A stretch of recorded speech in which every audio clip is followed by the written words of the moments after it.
Welcome back to the Garden with Joey and Holly radio show. Happy to have you along. Want to find out more about those coupon codes? The WisconsinVegetableGardener.com at the top of the page, radio season 9 tab. Holly, let's go to the hotline and bring in our guest for this week. Michael Judd is an author, designer, and educator about edible landscaping and permaculture. He has a YouTube channel and has written 2 books. Welcome to the program, Michael. Thanks for having me. I'm excited to share. Absolutely. We're excited to learn. We hear the word permaculture a lot, and many people might now understand it and the importance of it. But tell us about what permaculture means to you. Good question. It's great to hear you and your audience are becoming more familiar with permaculture because it's a very helpful set of tools when we're looking at designing our landscapes.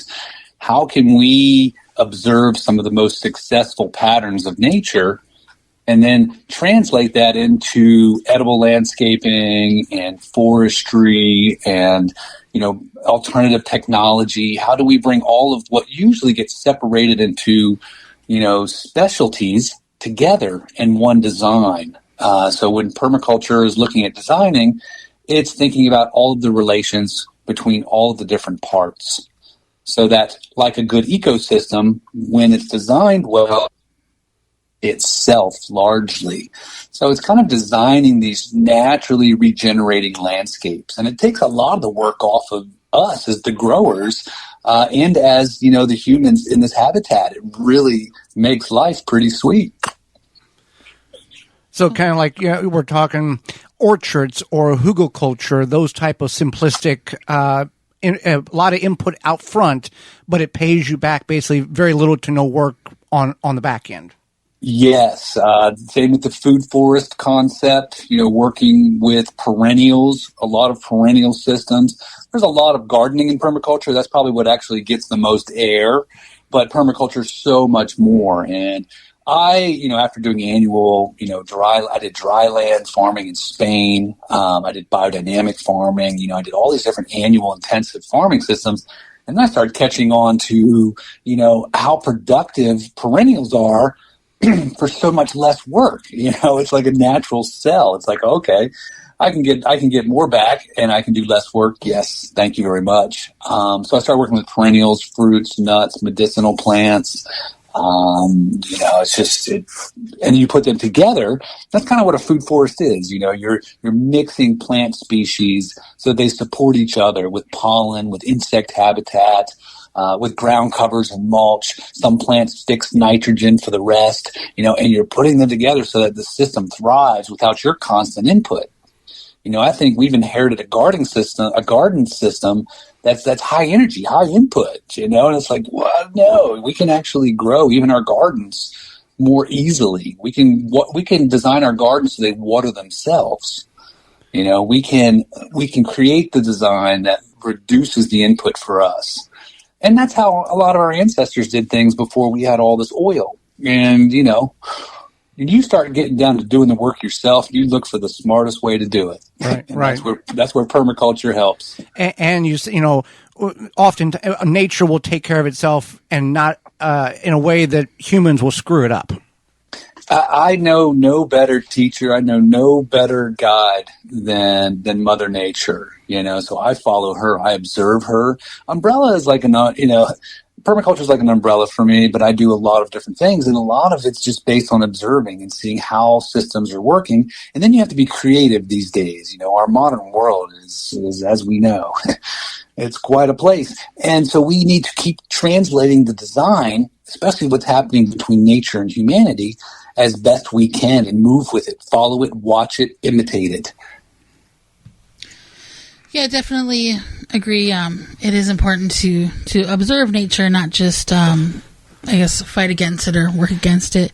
So your YouTube channel, remind us of the name of it and tell us about what people can find there when they visit it.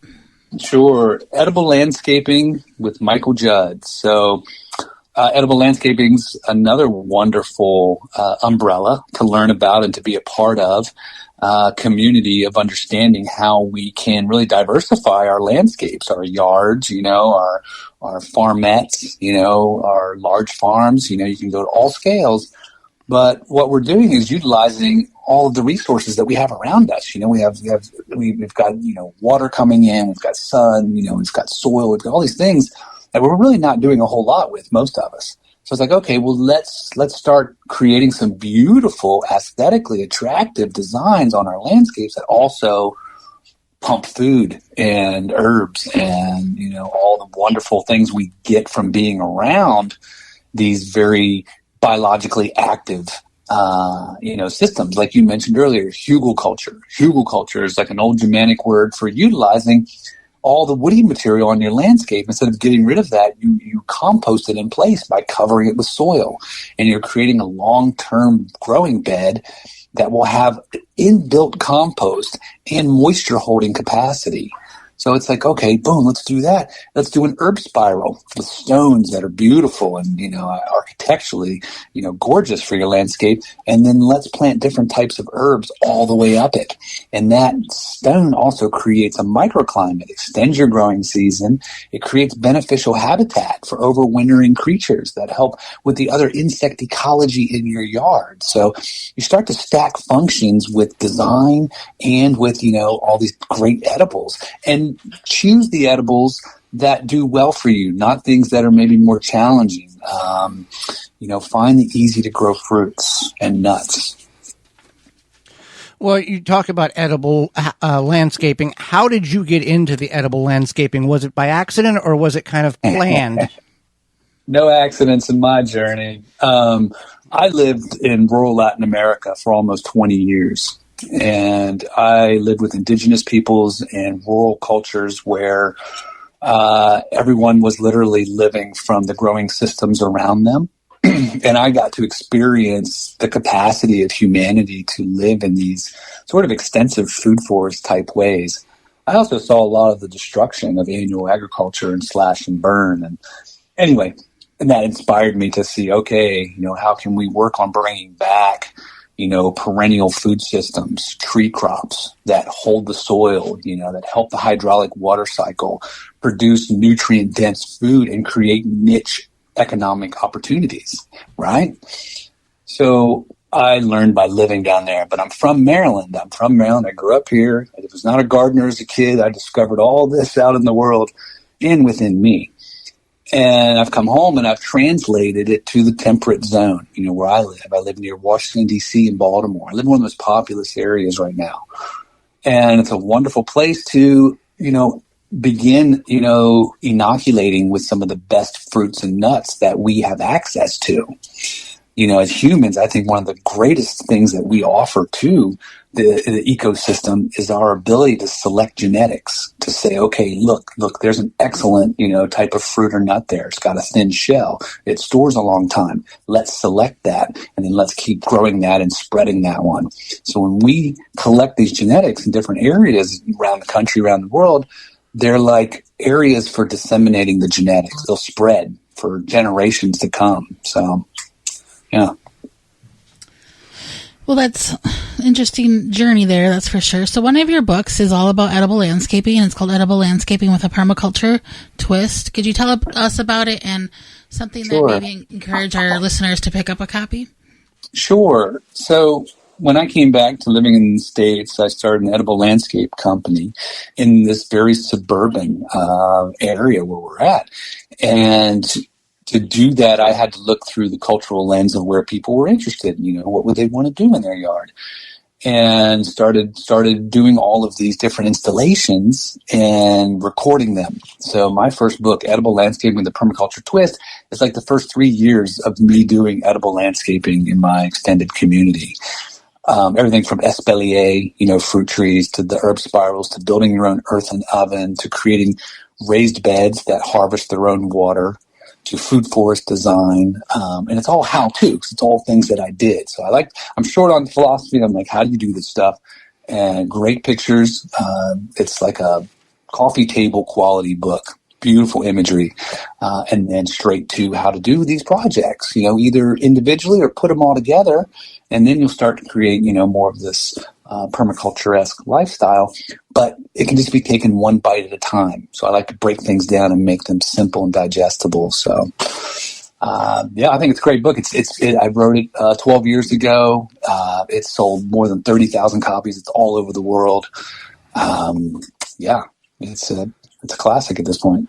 Well, let's talk about fungi, mushrooms. What are some tips do you have that people should consider? Yes. And why Yes. would you encourage people to grow their own mushrooms and fungi? Oh, because it's so easy, and they grow in the shade. You know, people say, I can't grow anything in my yard. It's full of shade. And I get this big old smile. And I'm like, no, you can grow mushrooms. And they're fruit. We call a mushroom a fruiting body. So they are fruits in the shade. Shiitake and oyster mushrooms grown on logs. Very easy. It's a perennial food. You inoculate your logs once. They can produce, anywhere from 3 to 8 years. And you're just harvesting some of the best tasting mushrooms you'll ever have. Outdoor wood grown mushrooms are probably the best you can have in the world. Wine cap mushrooms on wood chips is also really easy. And this is another chapter in my edible landscaping and the permaculture twist. How to grow shiitakes, oysters, and wine caps at home. And it's very rewarding and very exciting. It's crazy when the logs just bust out all these gorgeous mushrooms. And you're like, whoa! And then they're delicious. Yeah, it is phenomenal and unique, and people, like you said, people don't realize how simplistic it is. Kind of like the permaculture, you just put it in the log and it'll do its own thing. Yeah, you match the habitat, right? For what mushrooms like. In my part of the world, the Mid-Atlantic, it's humid here. I mean, there's mushrooms everywhere. It's easy to do it, but you can get creative even in dry areas. You can get very creative. Set up a couple straw bales, put a shade cloth over it. Make sure it's moist all around it. You could grow it on a patio. And whenever people journey over to your Instagram account, you do something that is kind of out of the tradition. And nowadays, you hand dig graves. I know it's a life cycle thing. What does that mean to you? Yeah, that's a great question. I'm glad you asked. So when you work with holistic systems, when you're working with full ecology, you start naturally understanding that your body is part of going back into that ecology. And natural burial, which green burial, natural burial, interchangeable terms, is just that. You're actually making sure that your body's feeding back into the ecosystem. It's fed you. This world has fed us the whole time. So, with our last act, let's also contribute. But we've fallen away from that practice, and modern day, death and funeral care is actually polluting as its last act. So it's like, make your last act one that gives back, and natural burial helps us do that. And I've started my own natural burial in a nut orchard here at the foot of the Blue Ridge Mountains, where the foothills of the Appalachians here. It's a gorgeous, gorgeous climate. And we have a 65-year-old chestnut, walnut, and northern pecan orchard that we have the natural burial in. Yeah, so if you come over my Instagram, you'll see a lot there. I'm at Permaculture Ninja. It's a diversity of all the things that I'm doing. It's a pretty cool place to follow along. And just what I have found through your Instagram, it is a very honorable and respectable way that you present the funeral service for the deceased. Yes, it's yes. We're doing it beautifully, and it's a really wonderful thing to share, so that we can just have more conversation about it. That's the main thing we need around end of life is more conversation. Period. So it's like what picks up our interest to have that happen. It's all good. Some people don't want to talk about it, but as far as I know, Father Time is undefeated, so it's all going to happen. That's right. That's right. I'm glad you asked that. Thank you. Absolutely. Yeah. We've really enjoyed having you on the program. How can people find out more about you and all of your great information? Thank you. Thanks for having me. My website is a catch-all, and it's ecologiadesign.com. You'll find everything there. I have a lot of free resources there. I also have some courses and webinars there that are easy to access. So I've been putting my knowledge out there in all these different formats, and so that it can be accessed. I also have a second book called For the Love of Pawpaws.